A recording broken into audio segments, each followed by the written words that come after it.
Time does not actually exist. It is merely a concept created by humans to better understand and better function in this world. Time is defined by the indefinite continued progress of existence and events in the past, present, and future, regarded as a whole. The present moment is just the buildup of every moment that has happened in the past, and the future is supposedly any moment we imagine could happen in the future. However, all events that occurred in the past occurred in the present, and all events that will occur in the future will occur in the present. There never has been and never will be any moment other than the present moment. Time is relative to the observer. For example, if one travels in a spaceship close to the speed of light, he may return in 20 years to find the Earth has aged 75 years. For time to exist, there must be an observer. Without an observer, there is no time.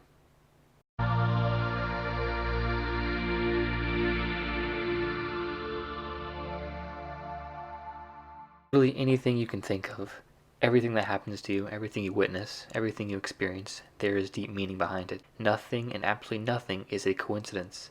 Our brains act as a filter, allowing us to not realize 99.9% of this meaning, and psychs allow us to tap into a higher percentage of this meaning. Under the influence of psychs, almost all users undergo the feeling that everything just makes sense. Our brain is wired to pick up on patterns, to figure out why something is the way it is. Under the influence of psychedelics, brain scans show the brain is extremely more active than a sober brain. And according to BeckleyFoundation.org, the brain region called the DMN, or Default Mode Network, which is a collection of brain regions that work to control and repress consciousness. Under psychedelics, the DMN wears away, allowing for previously segregated neural pathways to come together. This is why everything seems to make sense under LSD. There is a feeling impossible to understand to a psychedelic virgin. I think it's fascinating how there are areas of the brain that, according to BeckleyFoundation.org, seem to control and repress consciousness.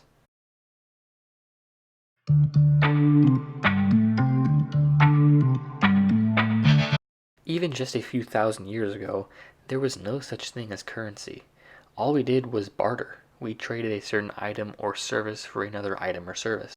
The value of these items were negotiable, and it wasn't set in stone like today, where a dollar equals a dollar and $10 equals $10 and $100 equals $100. Money is only valuable because everyone agrees that it has value, that can be accepted as a form of payment. While a widespread currency like the dollar is extremely useful, and I mean without it we'd constantly have to go through the nagging process of barter, always trying to get a deal done with currency in which everyone accepts its value, and business is able to get done much, much faster. But money is out of control in the sense that it has basically become like a religion. We chase it with the belief it will somewhat solve our problems and make us happy and fulfill us. This is very similar to what one's faith in a religion is. However, money is not the answer. It plays virtually no role in overall happiness, and most times it doesn't even solve our problems.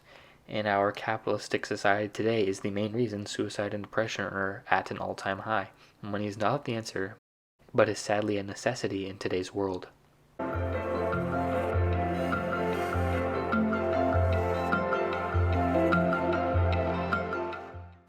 Every single human being on this planet has the ability to manifest anything that they desire. It's just about wanting it enough, having the genuine belief you can attain it, and just having the right mindset to manifest that thing that you want. There are an infinite amount of possible moments to be had, and you have the power to bring any of them into reality. Sure, some people are born better equipped to bring in certain moments and things than others, but at the end of the day, if you desire something enough, if the entire vibration of your being is set on this goal, you will achieve it, without a doubt.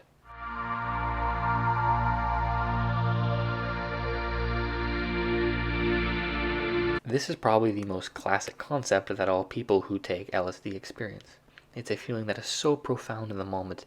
Every vibration of our being is trying to communicate this message to us under psychs. Yet as we come down, the sense of unity fades away.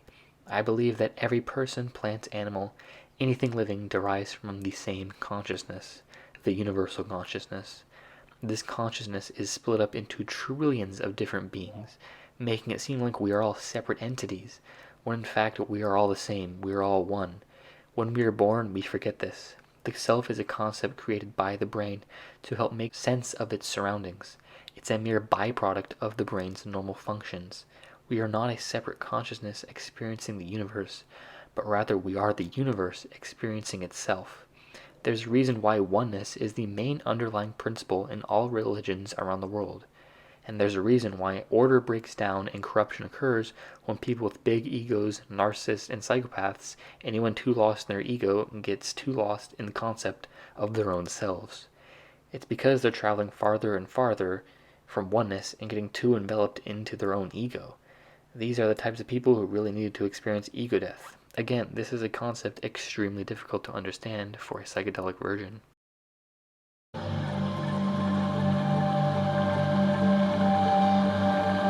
I believe psychs are banned due to the fact that they allow one to see a world in a new light. After a psychedelic experience, no one wants to continue to be a pawn in this rigged society. Why on earth would the government not want you to be useful to them? There's a reason why many psychs such as LSD and DMT have been classified as a Schedule 1 drug, meaning they serve no medicinal or therapeutic value and are highly addictive. This is putting psychs on the same level as heroin and meth.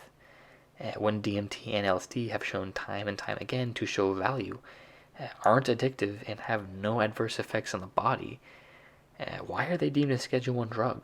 I think it's because they want you to be a pawn, bro. However, as people are waking up, advocating the legalization of psychedelics, and studies coming out to prove their value, the government, I think, will likely end up making them legal if that's what the people want and are advocating for. After all, we do live in somewhat of a democracy, but the government won't promote their holiness. And in an attempt to drive people away from psychs, they will advertise that it just makes us delusional and that one's experiences under psychs are fake and serve no meaning or value.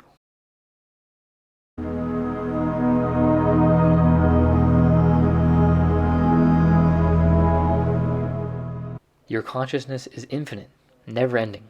While many believe consciousness is a byproduct of all the brain's functions, which would mean that consciousness ends when our brain stops working or when we die, meaning that we are just nothing when we die. However, there is absolutely zero evidence consciousness is created by the brain, and this assumption provides no explanations to the thousands of out-of-body experiences that have been reported. I'll admit this is a tough concept to explain, but under my personal experience, I got the sense that dying is just like merging with the environment, becoming one with the environment. It's like when a building has been abandoned, and nature slowly takes its course in it, becoming one with Mother Earth. We just become one with nature. We are always aware, and no matter what happens, that awareness can never be stopped. It isn't biology, it isn't cells, it isn't atoms. It's just awareness. Again, this is one of the harder concepts to explain, and would really appreciate some help in the comments on this one.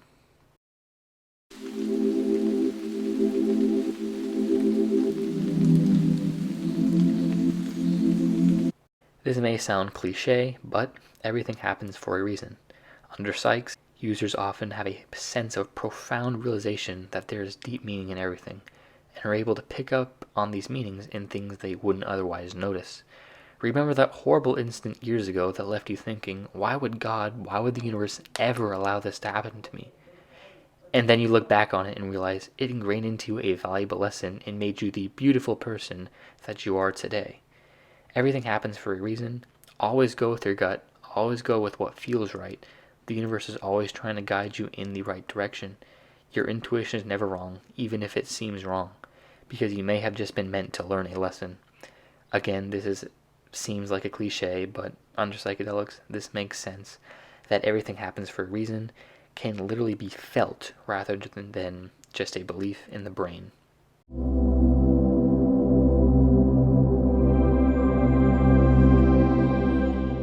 These substances activate a state of consciousness we otherwise don't have access to. As I mentioned earlier, there are neural pathways interacting on psychs that are otherwise cut off from each other. Through this, we may get profound insights on our life and are able to see what we're doing wrong and how we can fix that. We're also better able to perceive how we come across to others, and we get knowledge on what to do in order to come across the way we want to come across to other people. We get answers to all these problems of life. Our life isn't just magically different after the experience. The power is all within you. You have to want the change bad enough. You have to be motivated enough to go out and change what it is you want in your life. Psychedelics act as a sort of oracle in a way to help seek answers and knowledge, but they don't just magically make your life better. That part is on you.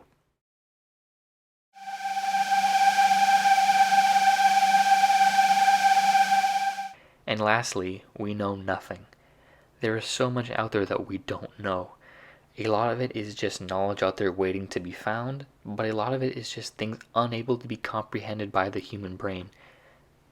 We are just a tiny speck of dust in an enormous universe, and we don't even know everything there is to know on our tiny planet, or in our brains, or just in our tiny solar system. Science is a fantastic method of explaining things we understand, but once we get into a concept we don't know much about or are unable to comprehend, it is not such a useful tool. Take the concept of dark matter, for example. It is estimated that matter, which is made up of atoms, anything you can see and touch, only accounts for 5% of everything in the universe. Meaning that dark matter, which we really know hardly anything about, would account for the other 95%. Who knows what kind of force or role this energy could be playing on our place in the cosmos and just in our everyday lives. We may think like we know a lot, but on a universal scale, we know next to nothing. But hey, that's not necessarily a bad thing. These have been my 10 big realizations from my several LSD experiences. Let me know what you guys think of these realizations, and also let me know what other realizations you guys have had. I might even make a whole separate video on some of these several topics that I went over, but I also might even make a video on some of these topics that I went over today. So let me know if there's anything you want me to go more in depth on. If you guys made it to this point in the video, you're obviously very interested in this sort of content. So in that case, subscribe. I will continue to be posting content like this. And in addition, it would really do me a favor if you guys left a like, because it helps promote my content and puts out to more people. Have a great day and peace.